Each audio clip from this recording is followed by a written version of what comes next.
is Hector Zelaya, and this is my analytical presentation based on Wells Fargo versus Bank of America.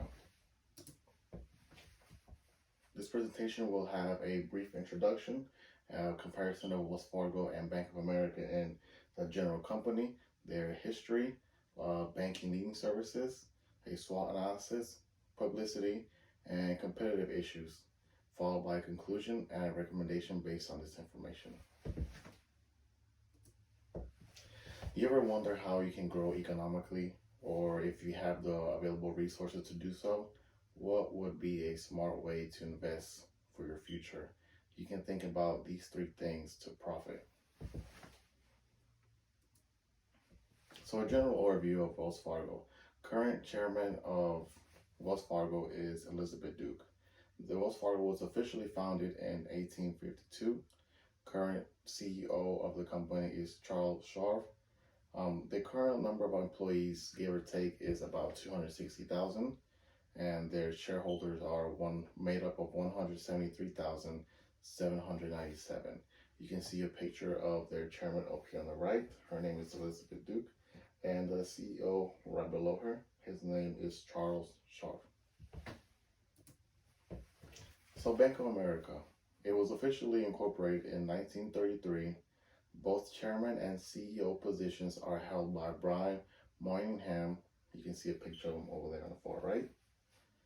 Current employee numbers, give or take, about 204,000, and is made up of 173,394 shareholders.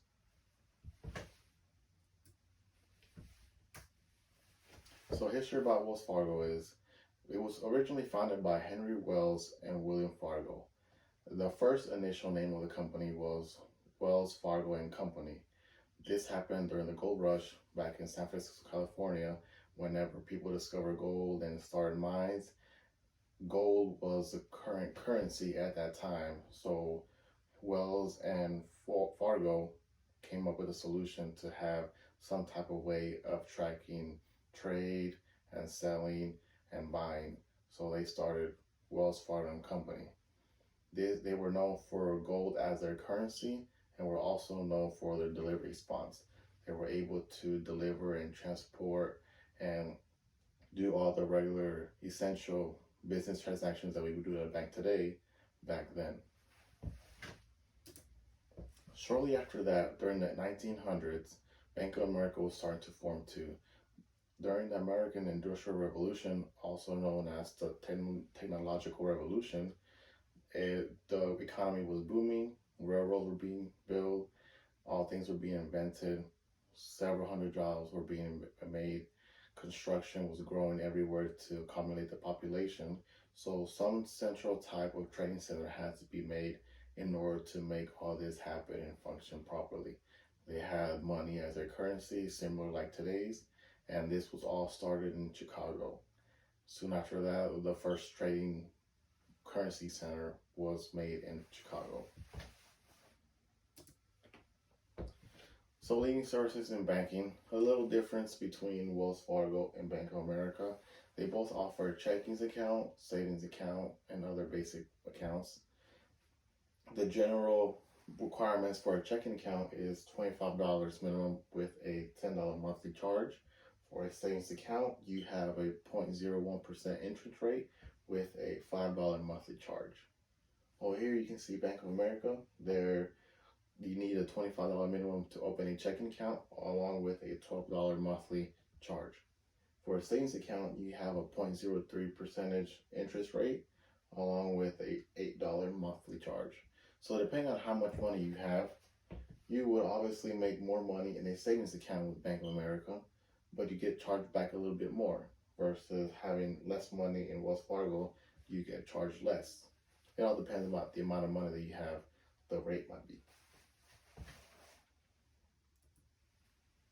So a SWOT analysis for Wells Fargo. One of the strengths, they're one of the top leaders in their market, and their interest income is pretty high compared to the other competitive leaders. One of the weaknesses is lawsuits. They've had several lawsuits in the previous years. Now they've recovered for it, but they are well known for having lawsuit issues. Opportunities. As Wells Fargo continues to grow, they are also growing out of the United States into other countries, Europe, Asia. So global investment is a big opportunity if you decide to invest with Wells Fargo, along with retail lending. A threat that they oppose is cybersecurity. As they try to offer 24-hour banking to help the clients, they increase the risk of cybersecurity. Also, competitive pressure with other leaders in the market. For Bank of America, their strength is they are also one of the top leaders in their industry. Their cost efficiency allows them to get a lot of quality assets and just grow. They have more assets than any other competitive leader in their industry. Their weakness, they don't have as many outstanding shares. They are more central focused and rely more on the government themselves. And they do not have a net interest margin. It is not as high as other competitive leaders. Opportunities. They have a digital investment. Many of you are familiar with the Bitcoin. Even I myself use Bitcoin to sell and trade and buy every once in a while. And I'm only able to do this through Bank of America. Luckily, I have the app and have an account with them, so I transfer funds here and there whenever I make a purchase or I receive Bitcoin from other. And they also have a corporate tax cut. A threat that they face is competition. Being in the industry this big, they always have to compete to be the best banking service. And online hackers. They have online services, mobile app, and they also are just trying to have a 24-hour service similar to other banking services. So publicity. In January 2014, 2019, they ran a campaign named This is Wells Fargo. Basically, this campaign said they were going to invest millions of dollars in their people so they can be well educated and give you, the clients, the proper resources. This would help any client of theirs to make a proper investment for their future, whether it's for the company, for themselves, or both. As they continued to grow and grew from the West Coast to the East Coast, over the years, they made a new Charlotte hub. It's located here in Charlotte, North Carolina. It is now one of the bigger than the hub that they first had back in California. The hub in North Carolina is made of about 26,000 people. In 2016, 2017, they faced many lawsuits. They were accused of having higher premium policy rates and auto rates and caused the prices of annual fees to go higher than they were supposed to. They spent almost $1 billion in just to recover from all these lawsuits to make sure that everything was set on right. This was a big downfall for them, but they have been trying to overcome this and now try to work on what the client needs, try to benefit the clients, try to work with the client, trying to educate them and give them the proper resources to help the client benefit. If the client benefits, Wells Fargo benefits. So Bank of America, in 2019, they had a big construction lease. It was almost a $5 billion loan that they gave out to 6 construction companies. This loan was given out to help build the economy, to help build jobs. It was made so they can build homes. They built several apartments, homes, communities for people to live in, and this just helped the economy boom. They are also known for building facilities. A famous building facility that we have here in North Carolina is the Panther Stadium, which was made by Bank of America. By the Panthers Stadium, we have a great football team here, and as of 2020, Bank of America is now working on expanding that Bank of America Stadium, because for 2021, North Carolina will have their very first Major League Soccer team here in Charlotte. So now Bank of America is responsible for expanding the stadium and creating a place for the soccer team to come live, train, and practice. So this will help bring jobs and help the economy move a little bit better here in Charlotte, North Carolina. So competitive issues. The JP Morgan, along with Wells Fargo and Bank of America, are the top leaders in this market industry. We can see over here that in revenue, JP Morgan has first place.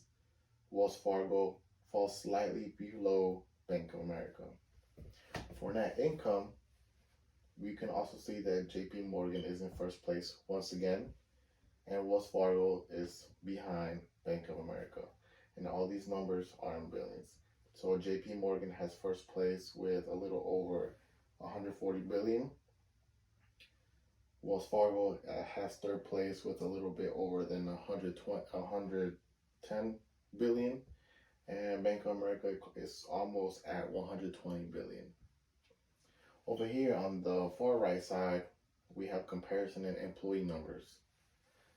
So JP Morgan falls second place with just a little bit over 250,000. Wells Fargo has first place with the most employees with about 260,000 employees. And Bank of America falls third place with just a little bit over 200,000 employees. So according to the value line, we got this information. Wells Fargo was given a financial strength of an A. Their current stock share is $47.34 per share. Their safety rating is a 2, and their timeliness is a 3. On the far right side, we have Bank of America. Their financial strength is a B+. The current stock share is $34.85. Their safety rating is a 3, and their timeliness is also a 3.